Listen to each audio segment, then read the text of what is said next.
오늘의 설교 제목은 밭에 감추인 보화와 값진 진주의 비유입니다. 말씀은 마태복음 13장 44절에서 46절입니다.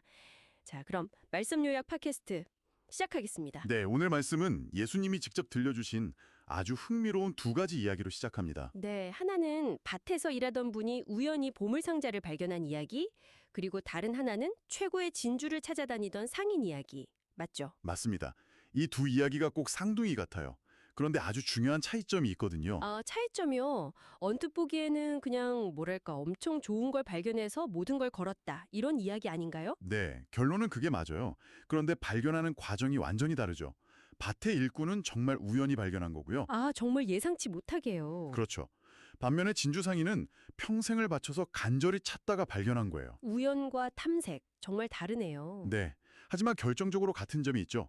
두 사람 모두 자기가 발견한 것에 그 최고의 가치를 딱 알아보고 그걸 얻으려고 자기 전 재산을 망설임 없이 걸었다는 겁니다. 그러니까 천국이 바로 그런 엄청난 가치를 지닌 곳이다. 이걸 알려주시는 거군요. 바로 그겁니다. 그럼 첫 번째 비유부터 좀 더 들어가 볼까요?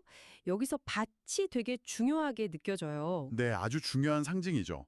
이 밭이라는 게 뭘까요? 보통 땀 흘리고 흙먼지 날리고 어쩌면 좀 지루하고 고단한 우리의 삶의 현장을 의미하는 거죠. 매일 가는 직장이나 시장, 부엌, 뭐 그런 곳들요. 맞습니다. 심지어 눈물 흘리는 병상까지도 포함될 수 있어요. 예수님께서는 천국이 저 멀리 특별한 곳이 아니라 바로 이 평범한 일상의 밭에 감춰져 있다고 말씀하시는 거예요. 네, 사화는 두려워서 어쩔 줄 모르는데 엘리사는 너무 태연하거든요. 맞아요. 사환이 못 보는 걸 엘리사는 보고 있었던 거죠. 그렇죠. 바로 불말과 불병거, 하나님의 군대를 보고 있었던 거예요. 엘리사가 기도하니까 그제야 사환의 눈이 열려서 그걸 보고 담대해지잖아요. 와, 상황은 똑같은데 보는 눈이 달라지니까 모든 게 변했네요. 바로 그겁니다. 그러니까 우리가 구해야 할 게 더 좋은 환경, 더 좋은 밭이 아니라 지금 내 밭을 제대로 볼 수 있는 영적인 눈을 열어달라는 기도가 필요한 거죠. 내 척박한 밭이 보물밭으로 변할 수 있다는 거네요. 그럼요. 나를 춤추게 하는 보화의 땅이 되는 겁니다. 와, 정말 놀랍네요. 그럼 이제 두 번째 비유, 진주 상인 이야기로 넘어가 볼까요? 네, 이 진주상인은 전문가예요. 진짜의 가치를 알아보는 사람이죠. 그가 발견한 진주를 성경 원문에서는 폴리티모스라고 표현하는데요. 폴레티모스요? 그건 무슨 뜻인가요? 이게 그냥 비싸다는 뜻이 아니고요. 값을 매길 수 없을 만큼 귀하다. 그러니까 절대적인 가치를 의미하는 단어예요. 가격표를 붙일 수 없는 수준의 가치? 그렇죠. 이 상인은 그 진주를 발견하자마자 망설임 없이 자기 모든 소유를 팔아서 그걸 삽니다. 이건 희생이 아니에요. 최고의 가치를 알아보는 전문가의 확신에 찬 투자였던 거죠. 신앙이라는 게 바로 이런 가치의 이동을 의미하는 거군요. 네, 맞습니다. 사도 바울이 바로 이 진주상인 같은 사람이었잖아요. 맞네요. 그분은 로마 시민권의 최고의 학벌에 종교적인 열심까지 세상이 부러워하는 좋은 진주들을 정말 많이 가진 분이었죠. 그렇죠. 그런데 다메섹 도상에서 부활하신 예수 그리스도라는 절대 진주를 만나자마자 어떻게 됐죠? 이전에 유익하게 여겼던 모든 걸 해로 여겼다고 고백해죠. 네, 이전에 가졌던 것들이 나빠서 버린 게 아니에요. 비교할 수 없는 최고의 가치를 발견했기 때문에 다른 것들이 시시해진 거죠. 어두운 동굴 속에서는 촛불이 정말 소중한데 태양이 빛나는 밖으로 나오면 그 촛불이 더 이상 의미가 없는 것처럼요. 와, 정말 정확한 비유입니다. 우리가 예수님이라는 절대 가치를 깨달을 때 세상의 다른 가치들은 자연스럽게 내려놓게 되는 겁니다. 이제 두 비유의 결론으로 가볼게요. 두 사람 모두 자기의 소유를 다 팔아 그것을 사느니라. 이 행동으로 끝나잖아요. 여기서 샀다는 게 참 중요한 것 같아요. 네, 정말 중요하죠. 그냥 감탄만 하거나 구경만 하고 끝난 게 아니거든요. 대가를 지불하고 완벽하게 내 것으로 만들었다는 점이 핵심입니다. 네, 맞아요. 한 건설 현장 감리 집사님 이야기가 생각나네요. 부실 자재를 눈 감아주면 큰 보너스랑 좋은 평판이라는 진주를 얻을 수 있었던 거죠. 그런 유혹에 있었군요. 네. 하지만 그분은 정직이라는 하나님의 나라를 선택했어요. 세상의 눈으로 보면 정말 바보 같은 선택처럼 보였을 수도 있겠네요. 무능하고 어리석다고요. 그렇죠. 하지만 그분은 승진이나 인센티브 같은 자잘한 진주를 판 거예요. 그 대신에 하나님 앞에서의 떳떳함과 믿음이라는 그 천국을 산 거죠. 이야, 그거야말로 가장 수지 맞는 거룩한 투자네요. 바로 그겁니다. 우리도 마찬가지예요.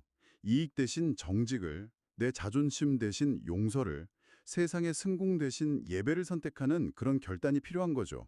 그게 손해가 아니라 영원하지 않은 걸 지불하고 영원한 걸 얻는 가장 지혜로운 행동이군요. 맞습니다.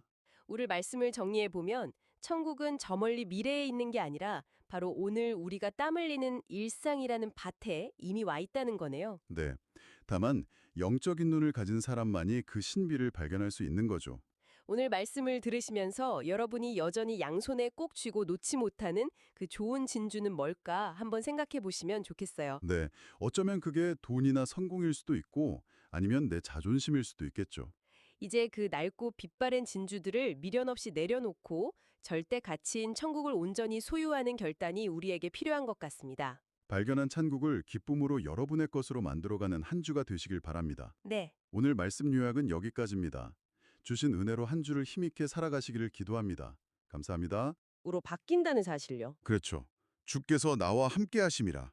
인생의 가장 큰 고난이 저 멀리 계신 것 같았던 하나님을 바로 내 곁에 계신 당신으로 부르게 만드는 가장 강력한 계기가 된 거예요. 와, 고난이 관계의 밀도를 완전히 바꿔놓은 셈이네요. 네, 정말 역설적인 은혜죠. 이 두 가지 깨달음을 얻고 나니까 마지막 고백인 내게 부족함이 없습니다가 완전히 다르게 들려요. 사실 그 고백을 할 당시 다윗의 상황은 부족한 거 투성이었잖아요. 맞아요.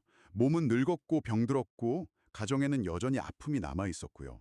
그런데 어떻게 그런 고백을 할 수 있었을까? 그래서 이 고백은 소유의 목록이 채워졌다는 뜻이 절대 아닌 거예요.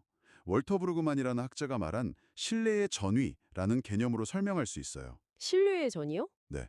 하나님은 선하시다라는 객관적인 지식이 고난의 골짜기를 통과하는 체험을 통해서 선하신 당신이 지금 나와 함께 계신다는 주관적인 확신으로 바뀌는 순간을 경험한 거죠. 아, 마치 큰 수술을 앞둔 환자자가 의사의 화려한 이력서보다 자기 손을 꼭 잡아주면서 걱정 말아요. 내가 곁에 있을게요. 라고 말해주는 그 한마디에 진짜 평안을 얻는 것처럼요. 완벽한 비유입니다.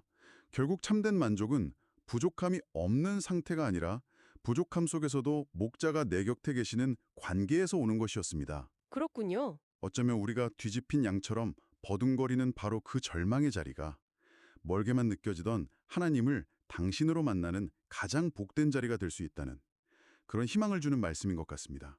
오늘 말씀 요약은 여기까지입니다. 주신 은혜로 한 주를 힘있게 살아가시기를 기도합니다. 감사합니다.